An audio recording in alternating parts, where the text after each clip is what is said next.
With Arrowhead talking months, even years away from bringing long-requested player features to the game, the community is wanting less words, more action.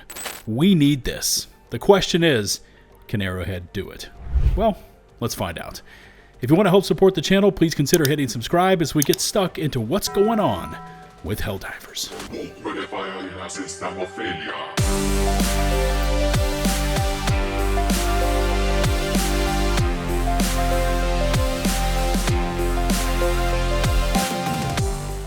Helldivers 2 begins the long march back into the community's good books with a technical patch that represents the opening salvo in a battle for better performance. Was how PCGamer recently began their recap of last week's upscaler support announcement coming to Helldivers 2. And while I'm not going to dive all into this article right now, part of that title really kind of encapsulated Arrowhead's task that's clearly laid out in front of them. This part here where it says, the long march back. You see, the bond between studio and gamer has been subjected to not one fatal gash, but more so, it's been death by 1,000 cuts. What has happened was the title of a recent post on the unofficial Helldivers Reddit, going on to add, I've been thinking about buying the game, but I'm puzzled by the fact that only 33% of the current reviews are positive. I could use some context. Now, when a post like this hits what amounts to a very friendly home court advantage of a Reddit like, say, this one, it usually suffers one of two fates. Either A, it's downvoted to oblivion and dies a very swift death, or B, it defies the odds and gains traction. And judging from the now almost 5,000 upvotes and nearly 800 comments, this post defied the odds. Now, what makes this Reddit post far more interesting is just how varied the member responses are as to why the game currently has that 33% review score for Steam recent reviews, such as people don't like the direction the devs are going with the game, along with prioritizing new early game content instead of bug fixes and end-game content. I wouldn't say they ever prioritize early game content, honestly. They just don't do much. Literally this. When you remove all the outsourced content that is supposed to let Arrowhead focus on the rest of the game, which is good, not saying outsourcing is bad, they sure use that extra time to do the same amount of work as before. And this final one says, Arrowhead, we heard you. You want more Warbonds. Now, for anyone that's been around my channel, you know I'm a big fan of accountability, keeping it real, and also being honest, which really attracted me to this particular comment as this person breaks it down in a way that keeps it quick and, more importantly, they stick to the points. They said, in my negative reviews, I mentioned these points. Number 1, no real progress. Entire game reduced itself to loop. Get SCs, which are super credits, get medals, repeat. No impactful story. Compared to what we had before, story now does nothing and gives nothing. Balance. I don't know what AH is smoking, but making game more frustrating and less fun is not balance. Zero care about game on technical level, game-breaking bugs that are in-game for literally months, and finally, dismissive way AH comments on everything as if we, who paid for game, were responsible for its poor state.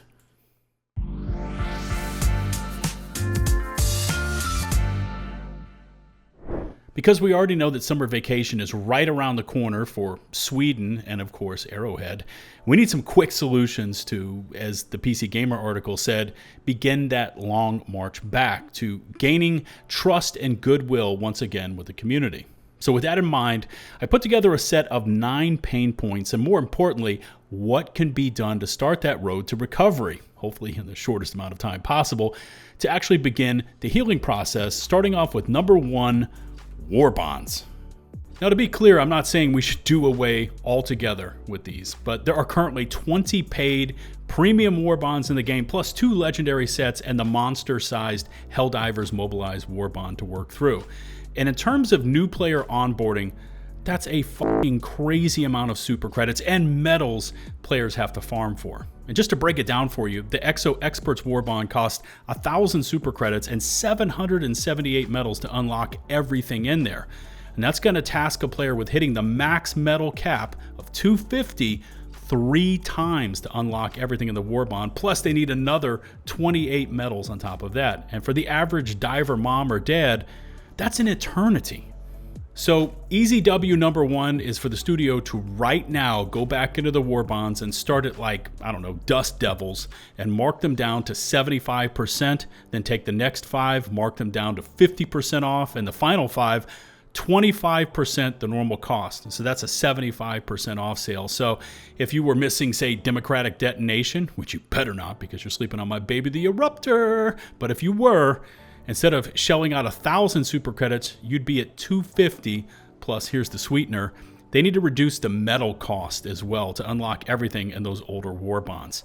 Spending 230 metals just to make it to page 3 of Polar Patriots to get your hands on the Scorcher is nuts, because we're looking at onboarding here for new players or veteran divers that are really time limited. Arrowhead needs to jump on this right effing now. Get crazy with the two. Cut the price and the metals way back and earn that first easy W. We'll get into more about the Galactic War and some specifics they can do right now to spice things up there, but number 2 on this list has to be the immediate deconstruction of the Galactic War modifier. There's nothing mentioned about this damn thing in-game, requiring players to access a third-party site like the Helldivers Companion App to even get to see it in action. And listen, man, I get it. I understand what it's designed to do. I know what the theories are behind it, but it's just not working, man. It defies what many players feel is logical, and that the more divers we have online hitting an objective, the faster progress we should obviously make there by, I don't know, overwhelming the enemy forces. But instead, the more players that we have online actually hurts our progress. And once you add in divers making their own fun and choosing to not hit certain major orders or factions, this entire thing becomes a total shit show. Pulling off gambits and coordinating players going to a single planet is hard enough when there is no in-game messaging board or planetary voting, but then hurting objective percentages based on the more players we have online, and also if those players are choosing to tackle the major order objectives, is not working. Instead, Arrowhead needs to nuke the entire system and set up planetary health to accommodate, I don't know, something like 40 to 80,000 divers online at any given point. If planet health is right now between 1 to 2 million, maybe push it up to 5 to 6 million while getting rid of the Galactic modifier. Now, I'm just throwing numbers out there as examples, and our feedback could help the studio tweak those health numbers in the future. But a static health pool we could chip away at along with reasonable regen rates would not only simplify the systems, it would start the long road to recovery for many players to start believing that the Galactic War is winnable and not rigged towards what a team with antagonistic Dungeon Master syndrome wants it to be. Number 3 is going to be immediate incentives, and the emphasis here and the urgency is on the present. Now, we've heard about reworkings to the Galactic War and rewards for winning campaigns, but we don't know if those are months or years away. But the game needs a double shot of Red Bull right this instance, aimed at just how stale the Galactic War has become. Factions really crank up the interest here, like Predator Strain, like the Jet Brigade, and more. They need to pop up on the map far more frequently. And also, we need temporary objectives like kill counts versus those factions with rewards tied to them. This many kills to get bronze tier for a cape, this many for silver, this many for gold tier that earns, say, like a temporary cracked stratagem, or maybe double mechs for 48 hours. When players are saying they like free stuff, what they're actually saying is that they just don't want it to be handed to them. They want to earn it through their actions. Throw in some double XP weekends. How about surges? I mean, players love those things, like the waves and waves of Hulks, and you know, we haven't seen them since back when we first got them. Why is that? Because the players were going crazy over those things. Also, Arrowhead needs to immediately bring back the cracked chaos missions like retrieve essential personnel, rapid acquisition, and more. I mean, just for the hell of it, bring back the TCS missions. And how about the deactivate TCS missions, like what we saw on Meridia before we turned it into a hole in space? Hell, you want to try something different? Bring back the dark fluid backpacks for a weekend objective or something like that. I mean, there's so many things that currently exist in the game that we have either played and been removed or could be modified to add a shot of adrenaline to the table for a quick and exciting and very easy W. Of course, if we're looking at reducing the prices on older Warbonds, the same needs to be done for the Superstore. So number 4 in this breakdown relates to one of the main complaints I see, and that Helldivers 2 has become a gacha game, with hundreds of dollars of tacked on Warbonds and Superstore items. The Viper Commando's store page, for instance, is 2 armor sets and 2 helmets. Of course, both with peak physique, but the entire thing will set you back 600 super credits, which is $6, and it's very old. The same could be said about the Steeled Veterans or Helldivers Mobilize store pages, which is a great example for this. I mean, Helldivers Mobilize came out with the game back in 2024, and for 2 armor sets and 2 helmets, it's currently 975 super credits. That's as much as a full Warbond. Fellas, something's got to give here. Right now we're approaching nearly 20,000 super credits to buy everything in the Superstore, and back in the old days it used to just be armors, capes, and helmets, but now we've got 400 credit sweeper shotguns and more.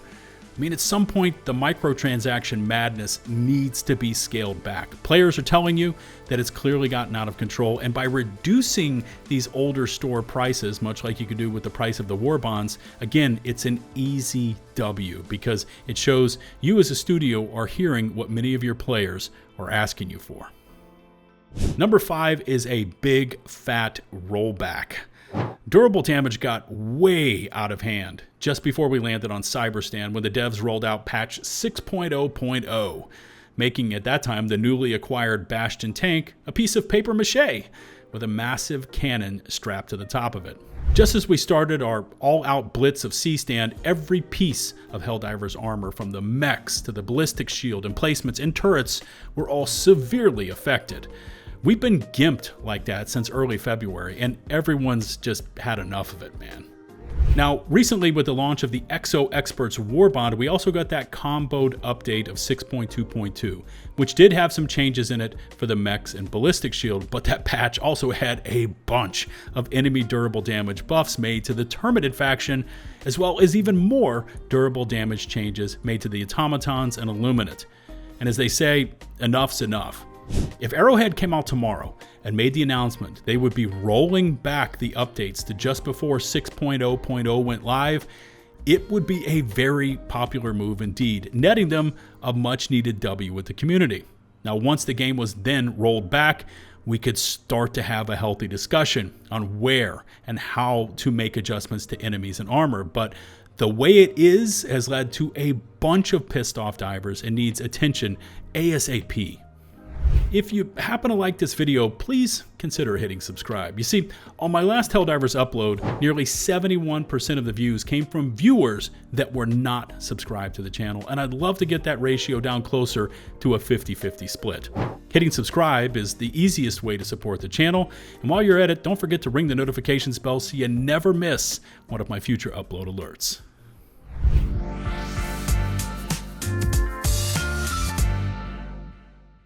All right, let's kick up the heat on the last 4 easy dubs for this breakdown, starting off with number 6, Sway and Drag.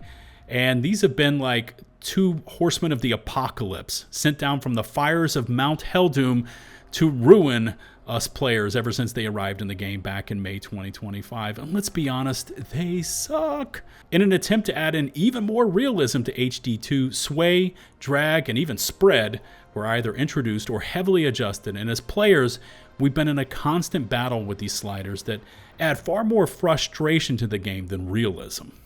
There's a way to make each weapon archetype feel distinct, and then there's things like Sway, which makes even sidearms feel clunky and difficult to aim.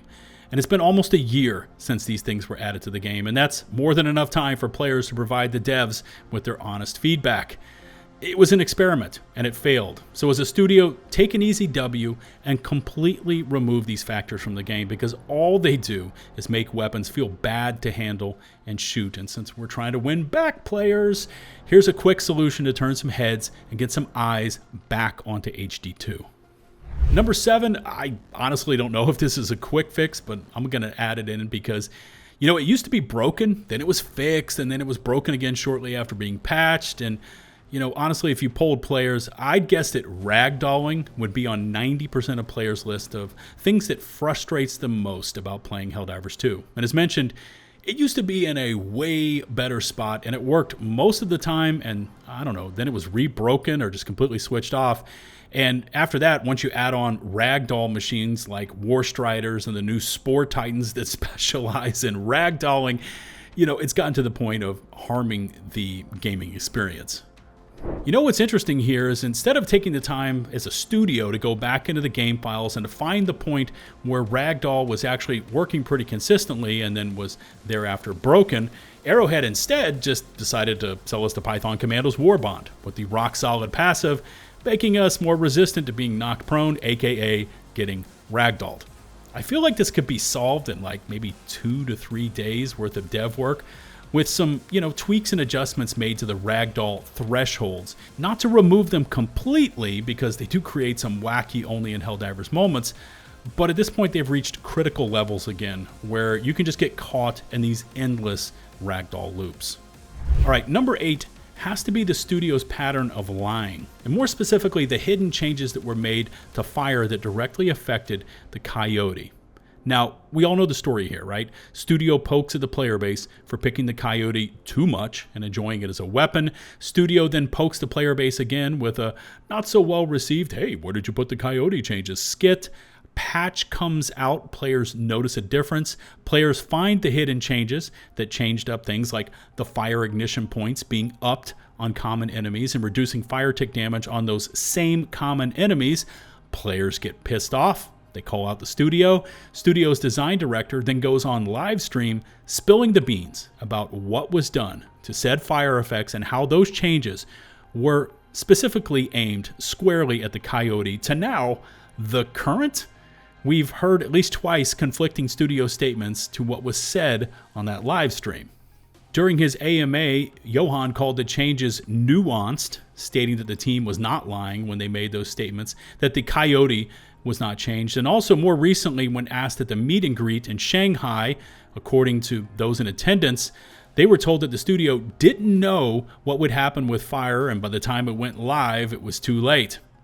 Okay, now, I've said this many times now, but the cover-up was 100 times worse than the crime.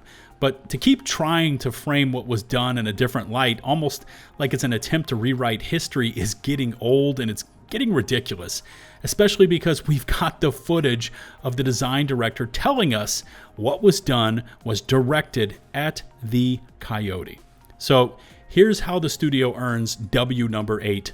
Revert the fire status changes and enemy ignition points to what they were and just let the Coyote be. Also, give up the attempts to reframe what was done, because we know, you know we know, so roll it back, make a quick apology statement, and just move along. And finally, easy dub number 9 comes down to what we hear after every It's So Over studio apology response, where they always talk about we need to communicate better as a studio, and the remedy here is so damn simple. Twinbeard. Now, not everyone was around when Twinbeard was part of the comms team at Arrowhead, but in his tenure there, he was constantly roaming through the official Discord channels and Reddit, acknowledging player concerns, answering what he could with as much detail as allowed, and most importantly, he listened and he let players know that they were being heard. That attentiveness earned him the respect of the Helldivers player base. You see, he had a way of reducing friction when there was conflict. He could speak tech, or he could break it down for you in easy-to-consume segments. And even when he knew there was absolutely nothing he could provide a player in terms of information, he still took the time to lend them an ear, write them a comment, and overall to affirm that they were heard. Well, the community is currently all over the place. The game is up, down, and all around. And if Arrowhead has shown us one thing, it's that this cycle is never going to stop. And at this point, it's a community meme of, we're back, it's so over. So to help navigate the present and future of this game, especially with how toxic things have gotten within the social channels, the final easy W Arrowhead can do here is to find Twinbeard wherever he is and to bring him back. Now, I know there are a lot more issues that need addressing, such as balancing, the Galactic War, and of course those lingering bugs, but as I said earlier on in this video, this list are quick, easy W's that Arrowhead could implement in a matter of weeks to start that long march back to earning players' trust. But as always, I'm looking forward to your feedback, so make sure to drop a comment about any of these suggestions I made, or maybe some of your own. Let's get a healthy discussion going.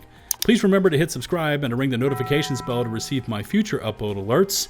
If you're on mobile, you can really help get this video in front of more viewers by taking advantage of the swipe to hype function. And before I go, I'd like to say that content like this would not be possible without the incredible support of all of our hardcore channel members.